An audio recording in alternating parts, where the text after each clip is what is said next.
नमस्कार दोस्तों। आज मैं लेके आया हूं आपके सामने अर्थशास्त्र की महत्वपूर्ण विषय वस्तु केंद्रीय बैंक, जिसे रिजर्व बैंक ऑफ इंडिया भी कहा जाता है। तो आपके लिए एक अपनी ओर से विस्तृत वर्णन किया गया है इस विषय के संदर्भ में। केंद्रीय बैंक या आरबीआई का अर्थ, परिभाषा, कार्य और इसके जो भी प्रकार इत्यादि या नियंत्रण, साख नियंत्रण के तरीके हैं, वो हम इसमें देखने का प्रयास करेंगे। अगर आपको ये वीडियो पसंद आता है तो आप कृपया करके इसे लाइक कीजिए और सब्सक्राइब कीजिए। धन्यवाद।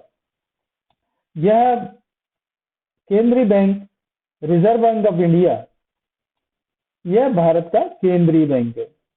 किसी देश के भी केंद्रीय बैंक होते हैं। भारत का केंद्रीय बैंक एक है जो रिजर्व बैंक ऑफ इंडिया है। अमेरिका में अधिक है इससे, वहां पे रिजर्व बैंक ऑफ मतलब जो केंद्रीय बैंक है अमेरिका में ज्यादा है, और लगभग अधिकतर देशों में एक एक ही होते हैं। रिजर्व बैंक ऑफ इंडिया की स्थापना रिजर्व बैंक इंडिया अधिनियम 1934 के तहत, यानी कि अधिनियम ये जो है बैंक अधिनियम, इंडिया अधिनियम 1934 है, के तहत 1 अप्रैल 1935 को 5 करोड़ की अधिकृत पूंजी से हुई थी।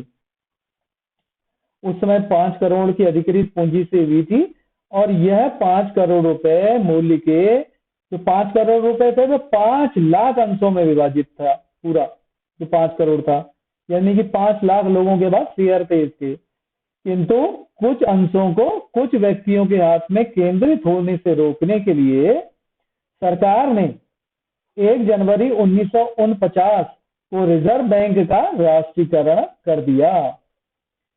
रिजर्व बैंक का मुख्यालय मुंबई में है। परिभाषा दी गई है कि केंद्रीय बैंक जो होते हैं किसी भी देश के लिए, उसके लिए एक सामान्य परिभाषा बना रखी है। डिकॉक की हम लेते हैं परिभाषा यहाँ पे। केंद्रीय बैंक वह बैंक है जो देश की मौद्रिक तथा बैंकिंग प्रणाली के शिखर में होता है, यानी कि टॉप ऑफ द। तो केंद्रीय बैंक वह बैंक है जो देश की मौद्रिक तथा बैंकिंग प्रणाली के शिखर में होता है। किसके शिखर में है? जो मॉनेटरी सिस्टम है और जो बैंकिंग सिस्टम है, on the top of that, on the top of monetary system and the banking system. Reserve bank के कार्य देखते हैं हम। सबसे पहले यहाँ संक्षेप में ही हम चर्चा करेंगे। विस्तृत रूप से चर्चा करने के लिए तो काफी चर्चा की जा सकती है, लेकिन हम संक्षेप में इसकी चर्चा करते हैं। देखिए, पहला पॉइंट है, नोटों का निर्गमन करती है रिजर्व बैंक। दूसरा, सरकार के बैंकर के रूप में कार्य करती है। सरकार का एजेंट भी है, सरकार के लिए वित्तीय परामर्शदाता भी है रिजर्व बैंक ऑफ इंडिया। तीसरा, बैंकों का बैंक है। अंतिम ऋणदाता है। 5वां पॉइंट, विदेशी विनिमय कोषों का संरक्षक है। छठा, समाशोधन गृह का कार्य करता है। 7वां, साख नियंत्रण करता है आरबीआई। 8वां, साख नियंत्रण, तो ये पॉइंट हो ही गया है। और विकासात्मक कार्य करता है आरबीआई। अन्य कार्य भी हैं, जैसे आंकड़े एकत्रित करना, अंतर्राष्ट्रीय वित्तीय संस्थाओं से संबंध स्थापित करना, बैंकों का सर्वेक्षण करना, विकास गोष्ठी का आयोजन करना। इस प्रकार रिजर्व बैंक ऑफ इंडिया के महत्वपूर्ण कार्य हैं। केंद्रीय bank, reserve bank of India. अब देखिए, साख नियंत्रण कैसे किया जाता है। आधुनिक समय में केंद्रीय बैंक का प्रमुख कार्य जो है साख पर नियंत्रण करके अर्थव्यवस्था का मौद्रिक प्रबंध करना है। साख का विस्तार व्यापारिक बैंकों द्वारा किया जाता है। बैंक जो व्यापारिक बैंक है, एसबीआई है, पीएनबी है भारत में, और भारत में विदेशी बैंक है, कई बैंक है भारत में, bank of Baroda, PNB, bank of Baroda और इलाहाबाद बैंक, इस तरह। तो ये व्यापारिक बैंक साख का विस्तार करते हैं। केंद्रीय बैंक अनेक उद्देश्यों की पूर्ति के लिए साख नियंत्रण करता है। साख नियंत्रण का अभिप्राय है कि जो रिजर्व बैंक ऑफ इंडिया है, केंद्रीय बैंक द्वारा व्यापारिक बैंकों को ऋण देने की शक्ति को नियंत्रित करना। साख नियंत्रण के उद्देश्य, प्रमुख उद्देश्य जो है निम्न है। साख नियंत्रण हो जाएगा तो उससे निम्न उद्देश्य प्रतिपादित होंगे। पहला, कीमत स्थिरता स्थापित होगी। देश के अंदर। दूसरा, विदेशी विनिमय दर में स्थिरता लाना। तीसरा, आर्थिक नियोजन को सफल बनाना। चौथा, उत्पादन एवं रोजगार वृद्धि के उपाय करना। तो ये कुछ पॉइंट है जिसपे साख नियंत्रण हम करना चाहते हैं। अब साख नियंत्रण की रीतियां क्या है? मात्रात्मक रीति है, गुणात्मक अथवा चयनात्मक रीतियां हैं। मात्रात्मक रीति में हम केवल मात्रा पर नियंत्रण करते हैं और गुणात्मक रीति में उनके साख नियंत्रण करने का प्रयास किया जाता है। बैंक दर नीति, सबसे पहले मात्रात्मक रीतियों में अभी विस्तृत चर्चा की जाएगी इनकी। सबसे पहले मात्रात्मक बैंक दर नीति, दूसरी खुले बाजार की क्रियाएं, तीसरा नगद कोष अनुपात में परिवर्तन, चौथा सावधिक तरलता अनुपात में परिवर्तन। गुणात्मक अथवा चयनात्मक रीतियां देखते हैं। साख की राशनिंग है, यानी कि निश्चित बांटा जाएगा साख, ऋण उधार लोगों को निश्चित दिया जाएगा। उपभोक्ता साख नियमन किया जा सकता है, सीमांत आवश्यकताओं में परिवर्तन किया जा सकता है, प्रत्यक्ष कार्रवाई की जा सकती है, नैतिक दबाव डाल के इस पर नियंत्रण किया जा सकता है और प्रचार प्रसार द्वारा। तो हम देखते हैं साख नियंत्रण की मात्रात्मक रीतियां जो हैं, साख नियंत्रण की मात्रात्मक रीतियां जो हैं बैंकों के ऋणों की मात्रा को नियंत्रित करती है तथा साख के प्रयोग को प्रभावित नहीं करती। केंद्रीय बैंक की मात्रात्मक साख नियंत्रण नीतियां हैं बैंक दर। बैंक दर नीति साख मुद्रा पर नियंत्रण रखने की अप्रत्यक्ष और महत्वपूर्ण विधि है। बैंक दर वह दर है जिस पर किसी देश का केंद्रीय बैंक व्यापारिक बैंकों को सरकारी एवं अन्य स्वीकृत प्रतिभूतियों की जमानत पर ऋण प्रदान करता है। इसे कटौती की दर भी कहते हैं बैंक दर को। अब देखते हैं बैंक दर जो है, प्रथम बिलों की पुनर्कटौती की केंद्रीय बैंक ने व्यापारिक बैंकों पर। अब बैंक दर और ब्याज दर में अंतर क्या है देखते हैं, जरा समझने की कोशिश करते हैं।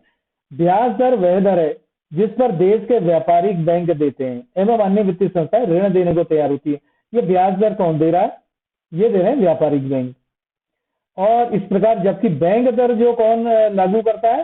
केंद्रीय बैंक की पुनर्कटौती है। बाजार ब्याज दर व्यापारिक बैंकों को ऋण देने की ब्याज की दर है। ब्याज दर जो बाजार ब्याज दर है, व्यापारिक बैंकों को ऋण देने की ब्याज दर है। अब आते हैं साख नियंत्रण की रीति।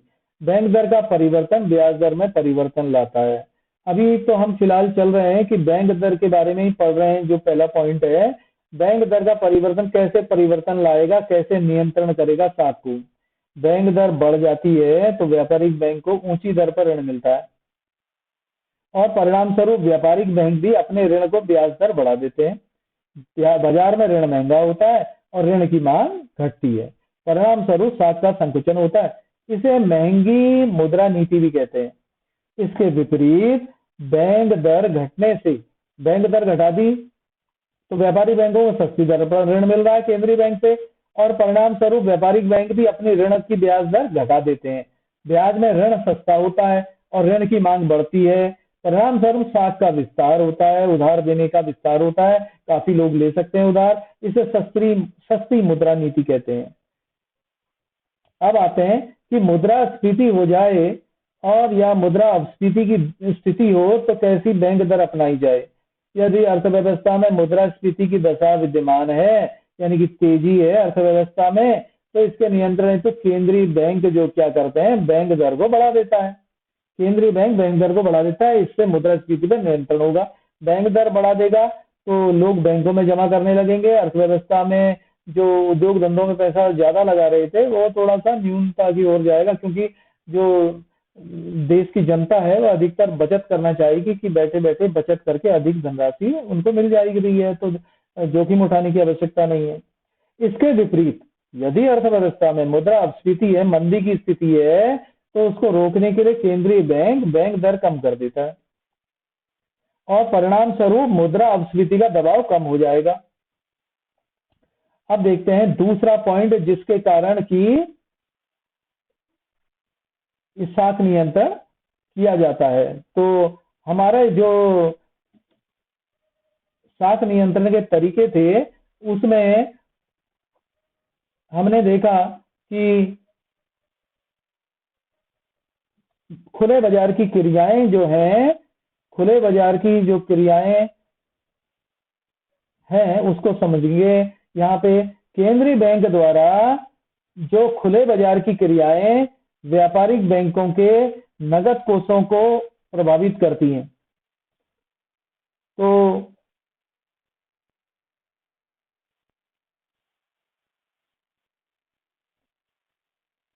खुले बाजार की क्रियाएं केंद्रीय बैंक द्वारा खुले बाजार की क्रिया व्यापारिक बैंकों के नगद कोष को प्रभावित करती हैं, जिसके फलस्वरूप व्यापारिक बैंकों की साख निर्माण की शक्ति कम अथवा अधिक हो जाती है। इससे मुद्रा की मात्रा में और अधिक वृद्धि अथवा कम हो जाती है। खुले बाजार की क्रियाएं क्या है? प्रतिभूतियों को बेचना, जो बॉन्ड्स हैं, इस तरह के जो सरकारी प्रतिभूतियां हैं, उनको बेचना और खरीदना, इससे भी व्यापारी बैंक के नगद कोष प्रभावित होते हैं। आगे सी, नगद कोष अनुपात में परिवर्तन। व्यापारिक बैंकों को अपनी जमाओं का कुछ प्रतिशत केंद्रीय बैंक के पास रखना पड़ता है। भाई केंद्रीय बैंक से उसको पैसे मिल रहे हैं, तो कुछ हिस्सा नियम के अनुसार, कानून के अनुसार, जो केंद्रीय बैंक के जो लॉ हैं उसके अनुसार व्यापारी बैंक को कुछ प्रतिशत रखना पड़ता है। ये जो दरें हैं CRR की, SLR की, ये बदलती रहती है वर्ष में 2 बार 3 बार, जैसा देश को आवश्यकता अनुसार होता है। RBI इस तरह से व्यापारी बैंकों के लिए दरें निर्धारित करता रहता है। केंद्रीय बैंक नगद कोष अनुपात में परिवर्तन करके व्यापारिक बैंकों के नगद कोषों को प्रभावित कर सकता है। यदि केंद्रीय बैंक साख संकुचन चाहता है तो वह नगद कोष अनुपात को बढ़ा देगा, जिससे व्यापारिक बैंकों के नगद कोषों में कमी हो जाएगी और इसके परिणाम स्वरूप उसकी साख निर्माण की शक्ति कम हो जाएगी और परिणाम स्वरूप साख का संकुचन होगा। इसके विपरीत यदि केंद्रीय बैंक साख का विस्तार करना चाहता है तो वह नगद कोष अनुपात में कमी कर देगा। इसके फलस्वरूप बैंकों के नगद कोष बढ़ जाते हैं और साख का निर्माण अधिक होता है। ये अधिक शब्द है यहाँ पे, अधिक होगा, अर्थात साख का विस्तार संभव हो जाएगा। अब जो अगला पॉइंट है जो साख नियंत्रण की रीतियों में आता है, सावधिक तरलता अनुपात में परिवर्तन। प्रत्येक बैंक को अपनी परिसंपत्तियों के एक निश्चित प्रतिशत को अपने नगद रूप में या अन्य तरल पदार्थों के रूप में कानूनी तौर पर रखना पड़ता है, जिसे सावधिक तरलता अनुपात कहते हैं। Statutory liquidity ratio.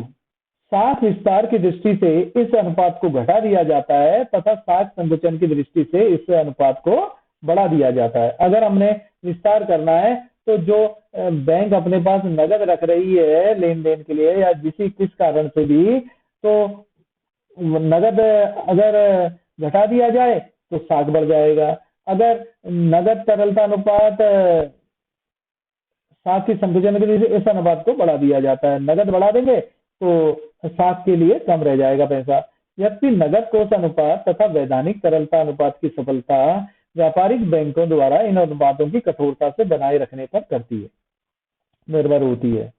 अब पढ़ते हैं दूसरा जो पक्ष था, गुणात्मक अथवा चयनात्मक रीतियां। गुणात्मक अथवा चयनात्मक साख नियंत्रण वह साख नियंत्रण है जो कुछ विशेष उद्देश्यों के लिए दी जाने वाली तथा विशेष बैंकों द्वारा दी गई साख की मात्रा को नियमित करता है, कंट्रोल करता है।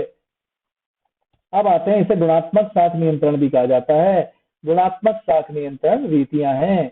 ए पॉइंट, साख की राशनिंग के द्वारा कर सकते हैं, यानी कि हम कंट्रोल कर सकते हैं भाई साख इतना ही रुपया बटेगा या इतने करोड़ रुपए बटेगा, इससे ज्यादा नहीं बटेगा। इस तरह साख की राशनिंग कर देंगे, या इन लोगों को मिलेगा, इस वर्ग के लोगों को मिलेगा, इस तरह से निर्धारित कर सकते हैं।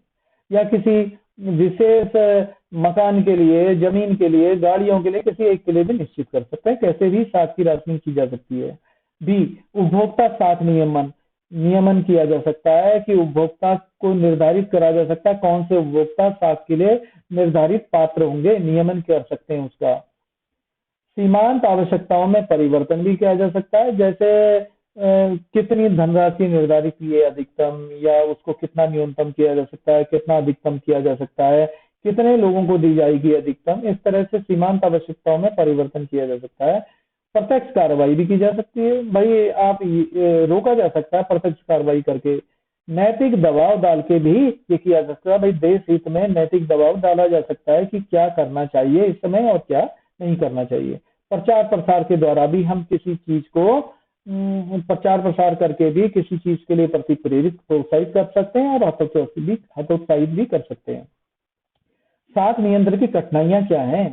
साख नियंत्रण अपनाने में बैंक साख के अतिरिक्त अन्य साख भी होते हैं। सभी बैंकों पर साख का अभाव कि पैसा कितना है कि साख बांटने के लिए उपयुक्त है कि नहीं है। साख के अंतिम उपभोग पर नियंत्रण का अभाव, साख पर अंतिम उपभोग जो कर रहा है उस पर नियंत्रण का अभाव है। मान लिया जिसने भी पैसा दिया वो वापिस आ पाएगा या नहीं आ पाएगा, उस पर कंट्रोल किसका है? बैंक के उससे अदाई हो पाती है नहीं हो पाती है। अमौद्रिक कारणों पर नियंत्रण का अभाव, कई कारण अमौद्रिक भी हैं जिस पर नियंत्रण का अभाव रह जाता है। इस तरह से हमारा ये वीडियो पूर्ण हुआ और आप इस वीडियो को देखा और आपको पसंद आया हो तो कृपया करके इसे लाइक एंड सब्सक्राइब जरूर कीजिए। धन्यवाद। और धन्यवाद।